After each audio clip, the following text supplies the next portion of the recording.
Freelance Life Fact number 235. Either no potential clients are calling or they're all calling at the same day. It's 8 o'clock in the morning. I'm heading out to the first meeting.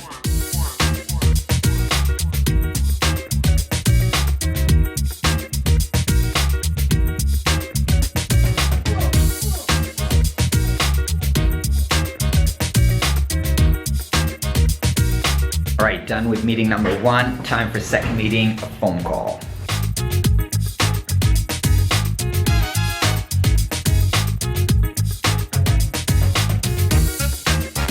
So yesterday I started getting a lot of calls from potential clients, which is always a good thing.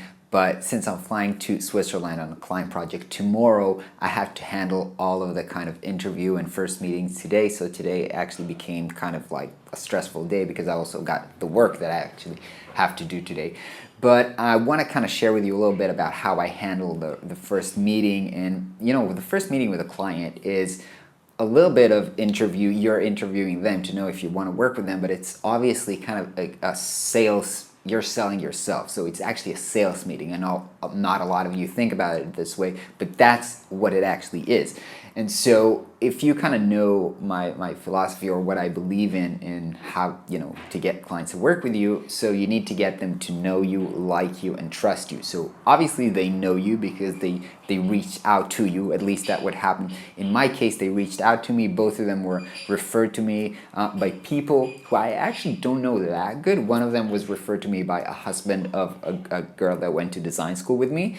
The other one was referred to me by someone that I met like 3 years ago while volunteering, another designer, so he wasn't available, so he referred them back to me, even though I haven't spoke to the guy in like 3 years.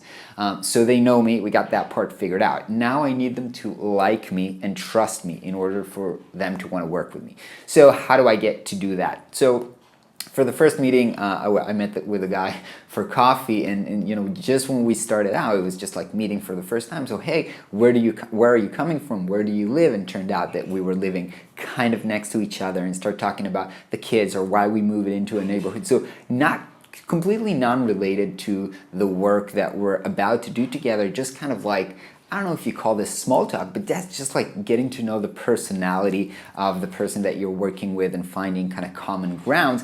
Makes you really relate to them and create a friendship with them and like a more personal relationship, and hopefully that will get them to feel more open and connected to you and want to work with you. With the second guy, the phone call that I had right now is actually also I went into the website and I saw that one of their advisors is a guy that I know that I used to work with. So I was like, hey, I saw that you guys are working with him. He's a great friend of mine. You can ask him about me, and that also created kind of a familiarity, and we know people, we have common friends, and so that immediately create kind of likability and relatedness to one another.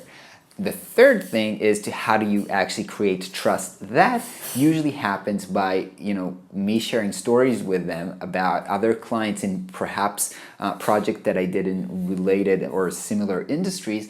That sometimes they ask me this, but sometimes I just volunteer those stories, and I kind of share the process of how I was working to solve a specific problem. So, for example, the meeting in this morning, they're also kind of in the auto industry, and last year I did a big project with a company called Saver One, also in the safety auto industry, and so I kind of share the process and the strategy we did around there, and they thought, oh, that's how they solved that problem. Maybe he can solve the same problem for us in a similar manner.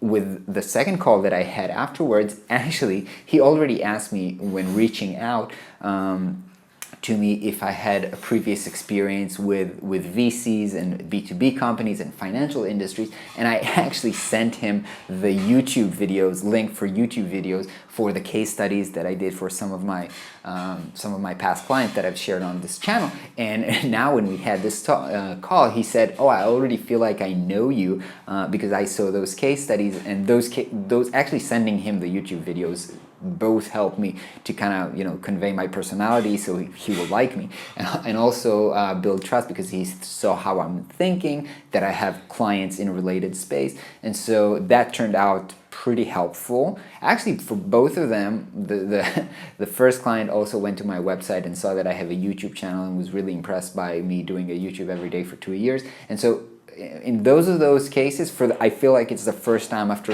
doing YouTube for 2 years that actually the YouTube kind of helped me to establish trust and maybe professionalism or something like that. Never before, I don't think that YouTube ever played. Still, I don't know if I get this project. I still have to send them, both of them, proposals later on today, hopefully, or tomorrow from the airport.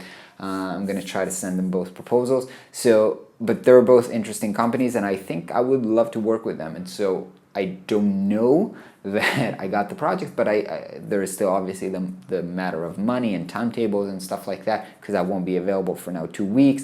Usually when clients call you, they need to get started right now. And so that might be a problem, but hopefully it will work out good. I feel like, after talking to both of them, that I did establish likability and trust.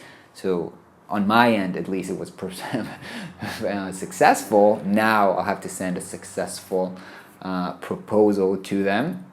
Obviously, I'm going to try to send them it with Prospero, but I still haven't decided if I'm going to send it in Hebrew or in English. Sometimes a lot of kind of tech companies in Israel still like to get their proposals in English. Some of them might think that English is too much and want Hebrew, so I'm going to have to think about that, send out the proposals, and hope for the best. Anyway, I'm going back to work now. Still got a busy day ahead of me. Hope you guys are having a great day, and I'll catch you tomorrow.